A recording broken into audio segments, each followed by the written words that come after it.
Assalamualaikum warahmatullahi wabarakatuh. Berjumpa kembali di video pembelajaran matematika wajib kelas 11. Kita akan melanjutkan video tentang aplikasi turunan. Yang selanjutnya ini ada penambahan sedikit, yaitu tentang nilai maksimum dan minimum pada interval tertutup. Sebelumnya kita sudah belajar tentang fungsi naik, fungsi turun, kemudian titik stasioner. Nah, kita di penerapan yang keempat ini ada nilai maksimum dan minimum. Kita juga di sini akan nanti memanfaatkan konsep nilai-nilai stasioner atau fungsi naik turun. Bagaimana langkah-langkahnya? Ini bisa kalian juga lihat di LKS sudah ada, cuma ini dirangkum sedikit sambil dijelaskan. Yang pertama, menentukan nilai fx pada ujung-ujung interval. Di sini ada interval tertutup, ya. Nanti kalian akan mencari nilai fx pada ujung-ujung intervalnya. Yang kedua, menentukan nilai stasioner. Kemarin sudah ya, menentukan nilai stasioner. Lalu yang ketiga, membandingkan ketiga nilai tersebut untuk mendapatkan nilai maksimum atau nilai minimum.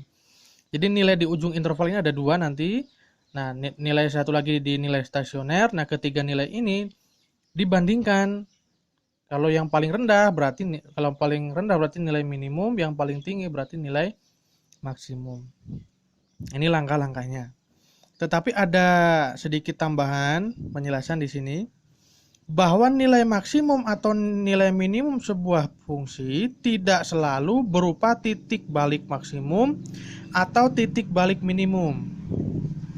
Perhatikan di sini, kenapa seperti ini? Nah, ini akan dijelaskan di grafik ini. Di LKS juga sudah ada. Ini ada sebuah fungsi, misalkan fungsinya seperti ini. Ini mempunyai dua titik stasioner. Yang pertama di sini, ya, dan yang kedua di sini. Titik stasioner ini kita bisa namakan titik balik maksimum karena ini ada di puncak. Yang ini kita namakan titik balik minimum. Nah, nilai maksimum itu belum tentu selamanya ada di sini. Dan nilai minimum juga belum tentu ada di sini. Tergantung intervalnya. Nah, ini kita buat interval-interval. Contoh, kalau intervalnya dari A sampai C, ya, berarti nilai maksimum itu ditentukan oleh ketinggian kurvanya. Jadi kalau kurva semakin tinggi, nilainya berarti semakin tinggi juga. Berarti kalau interval A sampai C, nilai maksimumnya ada di sini. Kebetulan ini titik stasioner. Nilai minimumnya ini. Tetapi kalau intervalnya misalkan B sampai D berarti nilai maksimumnya di titik stasionernya. Kalau tadi A sampai C kan nilai maksimumnya di titik stasionernya juga, ya. Tetapi kan ini berbeda, kalau B sampai D di titik stasionernya ada di tengah. Kalau tadi A sampai C, titik stasioner ini juga ujung dari intervalnya. Ya. Terus misalkan C sampai E, nilai maksimumnya juga ada di sini.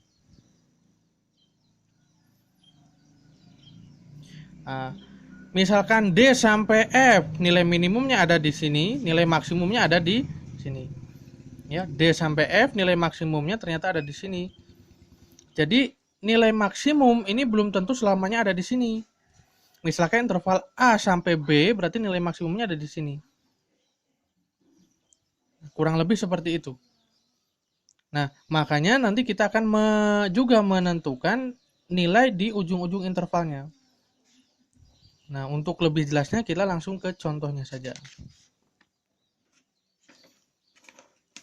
Tentukan nilai maksimum fungsi fx sama dengan x kuadrat min 4x plus 3 pada interval ini 0 kurang dari sama dengan x kurang dari sama dengan 2. Ini namanya interval tertutup. Ujung intervalnya mana? Ujung intervalnya ini 0 dan 2. Ini namanya ujung-ujung interval. Jawabnya bagaimana? Berarti yang pertama kita cari nilai di ujung interval. Ini berarti 0, berarti kita masukkan ke sini. Seperti yang pertama itu F0. Kan masukkan ke sini. Berarti 0 kuadrat min 4 kali 0 ditambah 3 sama dengan 0 kuadrat 0, ini 0, berarti hasilnya 3. Yang kedua, ujung interval kedua yaitu F2. F2 kita masukkan 2 kuadrat min 4 kali 2 ditambah 3 sama dengan, ini berarti 4 min 8 kurangi 3 ditambah 3, maaf.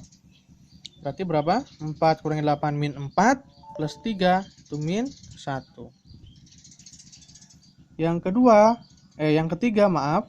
Kita mencari setelah ujung intervalnya, kita mencari di stasionernya. Stasioner kemarin syaratnya adalah turunan pertamanya sama dengan 0. Kita turunkan. Turunan x kuadrat 2x, turunan 4x itu min 4, turunan 3 0, berarti ini sama dengan 0. Atau 2x sama dengan 4, x sama dengan 2. Nah, dari x sama dengan 2 ini kita masukkan lagi ke fungsinya. Berarti F2, masukkan x ini menggantikan x di sini.